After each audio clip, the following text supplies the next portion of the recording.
voulais vous faire un petit rappel sur la maladie de De Vivo. En fait, on a eu plusieurs cas récemment et des formes un petit peu atypiques, des formes aussi diagnostiquées d'abord par la génétique. Donc voilà, faire un petit rappel là-dessus.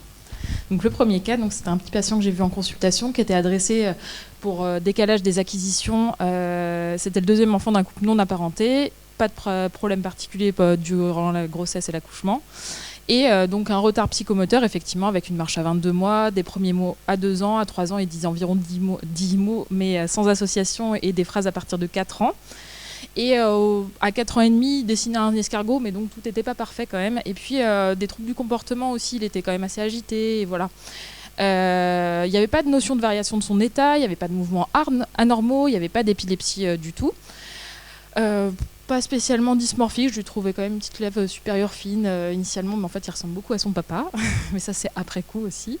Et donc on lui avait fait quelques examens complémentaires, notamment vérifier l'audition, etc. Mais en exome, finalement en trio, quand on a décidé de le passer vers 4 ans et demi, on a trouvé une mutation hétérozygote de nouveau au niveau du gène SLC2A1.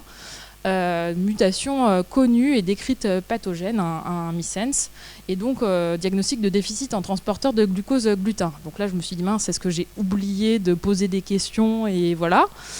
Et a priori non, on a quand même confirmé par une PL, mais encore une fois c'était un variant déjà connu, décrit pathogène, donc on n'avait pas trop de doutes, et donc il y avait vraiment une hypoglycérachie à 1,95, donc assez bas, et par contre un rapport glycorachie sur glycémie à 0,40, 41, donc un peu à la limite de ce qu'on peut voir, donc ça c'est intéressant aussi. Et en fait il a été inclus aussi dans l'étude Métaglut 1, et le test Métaglutin était négatif chez ce patient, on va y revenir un petit peu plus tard.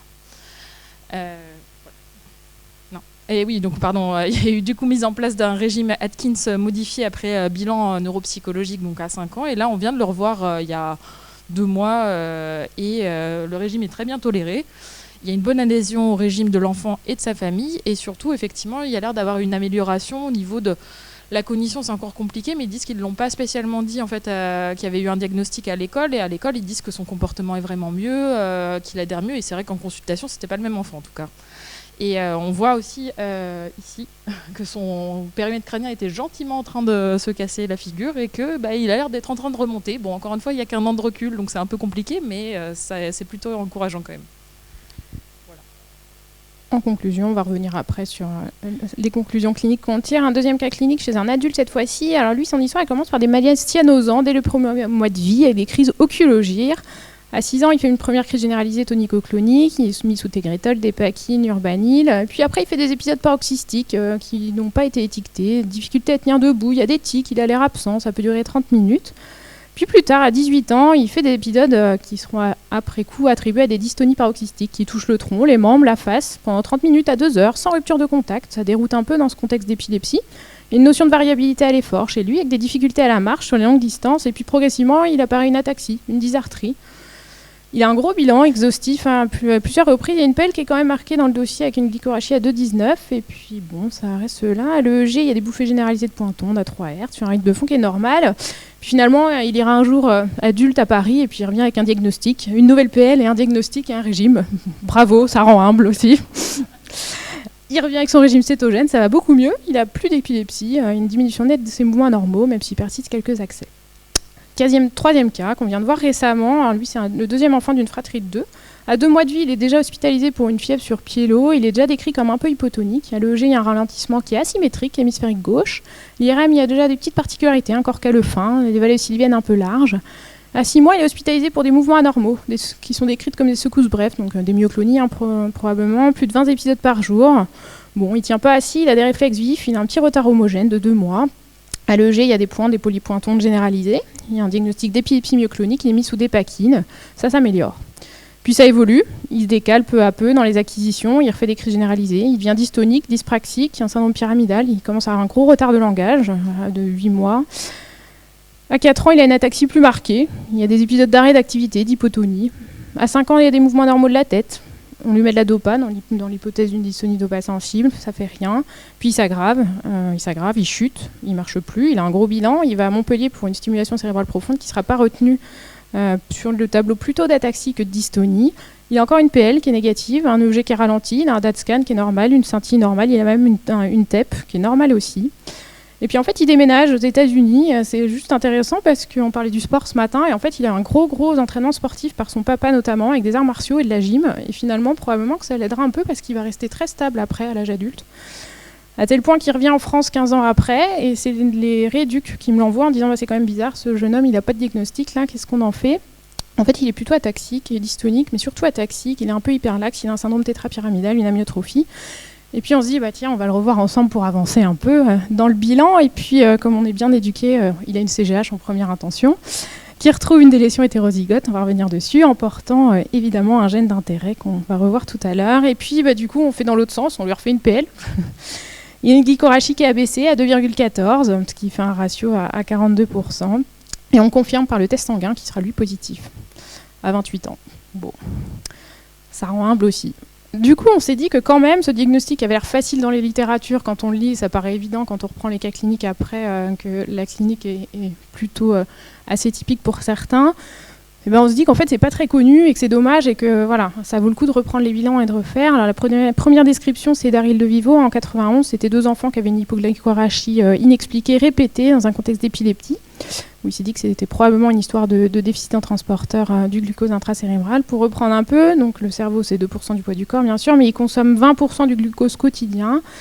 Et donc ce défaut de transporteur de gluten, là, il y a plusieurs récepteurs, gluten, GLUT3, il est essentiellement présent sur les cellules endothéliales et les astrocytes. Il y a plusieurs papiers très bien faits, notamment le papier de Brain de 2010, qui récapitule pas mal. Et alors, les 3 phénotypes cliniques qu'il faut retenir et qu'il faut garder en tête, il y a la forme classique qui est la plus fréquente de loin, qui se manifeste par une épilepsie réfractaire qui débute avant 2 ans, avec un retard de développement. Mais il peut aussi y avoir quand même des épilepsies tardives, donc il ne faut pas l'écarter. Le pattern, il est vraiment variable. C'est des épilepsies qui sont généralisées, focales, myocloniques, des épilepsies absences complexes, avec des crises atoniques. Un élément assez pathognomonique, c'est les crises oculogires, les mouvements oculaires paroxystiques, les épisodes de cyanose, ça peut se voir aussi. Ils sont parfois, voire souvent déficients, une déficience qui peut être légère ou modérée, parfois sévère, c'est plus rare. En général, il n'y a pas de trouble du comportement, ils sont plutôt sociables. Il y a une microcéphalie, mais pas constante, chez la moitié des patients avec un début précoce, et dans un quart des cas, dans les formes tardives. Et puis surtout des mouvements anormaux qui sont complexes, ça peut être tout, de l'ataxie, de la dystonie, de la chorée, un tremblement postural et d'action, continu paroxystique, continu avec des paroxysmes, souvent induits par l'effort. Il y a un phénotype non classique, alors celui-là, il n'y a pas d'épilepsie, c'est la déficience intellectuelle qui est au premier plan, et les mouvements anormaux, et la microcéphalie, elle est inconstante dans ce cas-là. Et puis un phénotype qui est plus rare, qui est mild, où il n'y a pas de déficience, où ils peuvent avoir fait juste une crise isolée dans leur vie, où ils sont un peu maladroits, à l'effort, il faut bien poser la question des fluctuations. Et puis de manière beaucoup plus rare, ont été décrits quand même des tableaux diagnostiqués sur des crampes de l'écrivain, des dystonies, des ataxies épisodiques, des crampes nocturnes, des parkinsonismes, des hémiplégies alternantes et de l'asiartrie. Pour reprendre un peu, le phénotype varie quand même selon l'âge de début. Souvent, c'est le retard intellectuel qu'on voit en premier avec la microcéphalie et l'épilepsie. Et puis plus tardivement, c'est plutôt les tableaux de mouvements anormaux. Pensez aussi une précoce, c'est ce qu'on disait. Si on reprend les recommandations d'experts, là, quelque chose d'assez pathognomonique quand même, c'est les mouvements oculaires. 32% avaient des mouvements oculaires paroxystiques et 83% avant 6 mois de vie. Donc c'est quand même très précoce. Ça précède les crises dans 63% des cas. Le diagnostic, on y revient. Donc la ponction lombaire, toujours. C'est classiquement comme ça qu'on faisait le diagnostic, mais effectivement, il faut regarder le résultat de la glycorachie, sinon, quand on regarde tout le reste, mais pas ça, forcément, ça marche moins bien. Donc une glycorachie abaissée à inférieure à 2,8 mmol par litre. Ce qui est intéressant, c'est que le chiffre, on a tendance à penser au rapport beaucoup, et finalement, en fait, le chiffre absolu de glycorachie a l'air d'être même plus intéressant selon l'article de Brain, et avec moins de... Parce qu'effectivement, si on se met sur le rapport glycorachie sur glycémie inférieure à 0,4, en fait, on peut effectivement louper certains patients. Et il y a le petit piège classique aussi de bien faire la prise de sang avant de faire la ponction lombaire, parce qu'avec le stress, la glycémie va monter un petit peu. Donc voilà, on peut se tromper un petit peu là-dessus. Confirmation en génétique moléculaire, donc le gène SLC2A1, et puis on va y revenir, la CGH potentiellement. Et les tests sanguins, fonctionnels, qui étaient un peu le gold standard, la captation de 3-O-méthyl-D-glucose dans les érythrocytes, mais qui n'est pas très facile d'accès. Par contre, c'est pour ça qu'il y avait cette étude de méthaglut1 pour essayer de voir si on pouvait éviter la ponction lombaire, entre guillemets, parfois. Juste se reprendre pour les examens paracliniques aussi, les patterns EEG, ils sont très variables. Et avant 2 ans, c'est souvent des ondes lentes focales, là, comme vous voyez en haut à droite. Et après 2 ans, des bouffées de pointontes généralisées. C'est pas vraiment le même pattern, mais tout peut se voir quand même. Mais ils sont souvent normaux en intercritique, les EEG, donc c'est pas un élément qu'il doit faire retenir. Sur les critères imagerie, ça c'est intéressant, c'est une étude qui a suivi une enfant à 3, 5 et 7 ans. Alors ce qu'on note entre 3 et 5 ans, évidemment, elle n'a pas de diagnostic. Et ce qu'on note, c'est que la dilatation ventriculaire, elle se majore sur l'atrophie cérébrale progressive, et puis elle a un diagnostic à 5 ans, il débute le régime cétogène, et ce qu'on voit, c'est que l'atrophie, elle diminue assez nettement. Les études intéressantes aussi, c'est en TEP-FDG. Ce qui montre en tout cas, c'est un hypométabolisme cortical qui est quand même assez diffus, on le voit, qui est thalamique aussi, et puis qui est cérébelleux surtout, avec un pattern en TEP qui diffère selon les formes de maladie, en fait, selon ceux qui ont une épilepsie et selon ceux qui n'ont pas d'épilepsie. Et la génétique, on y revient. Donc, on a déjà dit le gène SLC2A1. Donc, selon plusieurs études, en fait, il y a 11 à 14% de gènes qui ont quand même une délétion du gène entier ou multi-exon. Donc, la CGHRE ou la MLPA garde sa place quand on suspecte ce diagnostic. Et puis après, sinon, c'est le séquençage, forcément.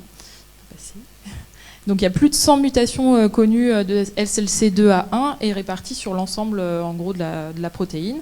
C'est une protéine qui a une structure avec 12 hélices transmembranaires qui est très conservée, même chez d'autres animaux, etc. On peut passer. Et du coup, qui a une fonction effectivement de transport de glucose de l'extérieur à l'intérieur de la cellule et également de l'intérieur vers l'extérieur de la cellule. Donc voilà, un truc un peu classique là-dessus. Corrélation génotype-phénotype, il n'y a pas énormément de choses, sauf que les délétions et les variants troncons globalement sont une sévérité plus importante que les faux sens, mais il y a des cas particuliers. Et c'est corrélé aussi avec ce test sanguin dont je vous parlais, le 3-OMG uptake, qui en général est plus bas effectivement chez les patients les plus sévères et qui correspond en fait aux variants troncons aussi.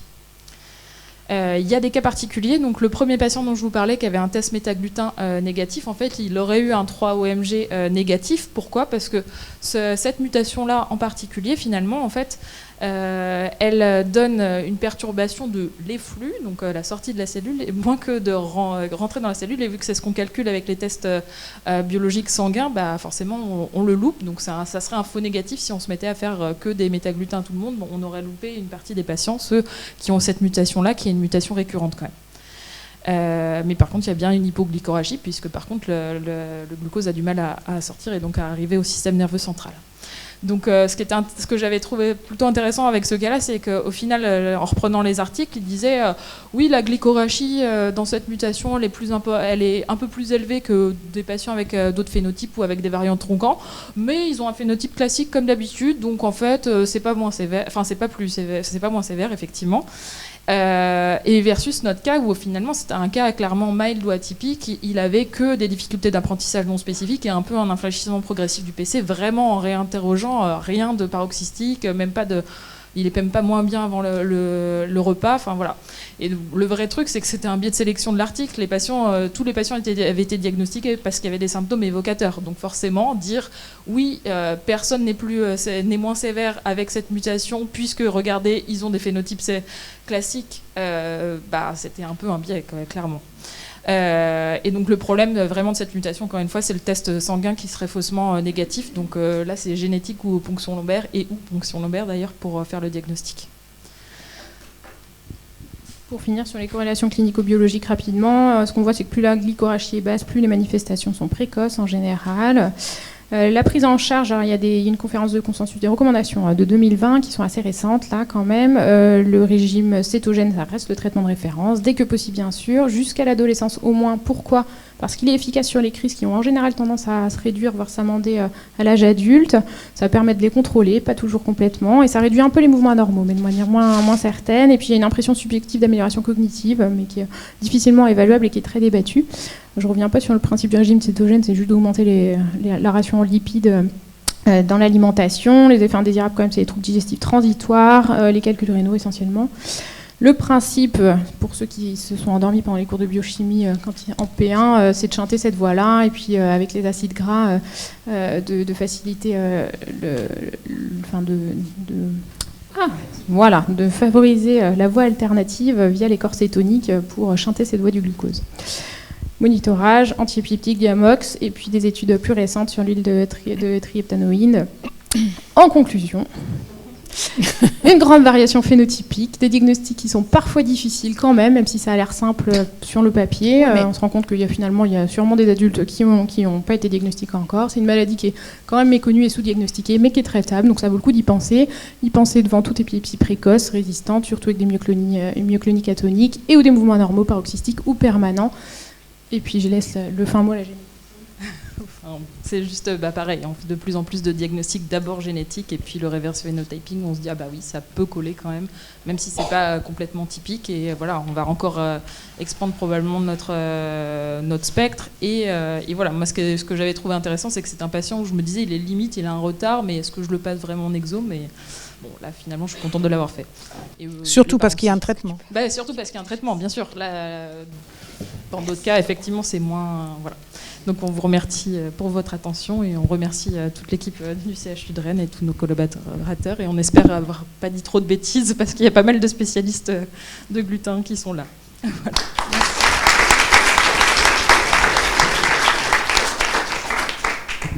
C'est très bien, bravo. Et c'est traitable. Moi, je trouve quand même en neurogénétique, ça nous manque un peu, donc c'est quand même formidable de bien reconnaître ces phénotypes. Donc, est-ce que vous avez des questions à poser? Alexis, j'étais étonnée, tu as fait le diagnostic comme ça, tac, tac.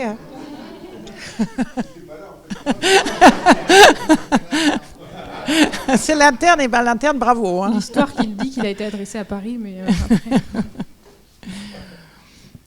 Des questions sur ce phénotype? Vous parliez de métaglute, donc maintenant c'est en routine, hein, c'est accessible en routine, c'est ça, non? Oui. D'accord. Bon, mais donc quand même dans la majorité des mutations, a priori c'est positif. Oui, dans la majorité des mutations. Et Fanny Moschel avait présenté un essai thérapeutique, je crois qu'il est toujours en cours avec la trieptanoïne, qui réduit bien les crises. Ça marche assez bien. Elle avait présenté ça. Il y a la première étude de 2017. Oui. Et puis là, ils ont fait un papier il n'y a pas longtemps sur le suivi au long cours à 3 ans. Mais il n'y a que 5 patients, donc c'est pas énorme pour les conclusions. C'est un peu leur biais. Mais je crois qu'ils l'ont refait. Enfin, ils sont en train de refaire une. Ouais, c'est ça. Donc ça va être intéressant parce que c'est peut-être plus facile que le. En alternative au régime cétogène, ce régime. sera plus facile effectivement en pratique quotidienne. Pour faire le point. Ouais. D'ailleurs, notre grand de 28 ans, il n'est pas sûr de vouloir faire le régime parce qu'il dit maintenant, il est très fixé depuis l'enfance. En fait, il est resté très stable. Donc, est-ce qu'il y a vraiment un intérêt, sachant que son plaisir, c'est quand même l'alimentation. Disent les parents, voilà, la bière et les frites, comme a dit son papa. Mais c'est ça. La difficulté va être ça, oui. C'est ça. À long terme, un régime, c'est dur.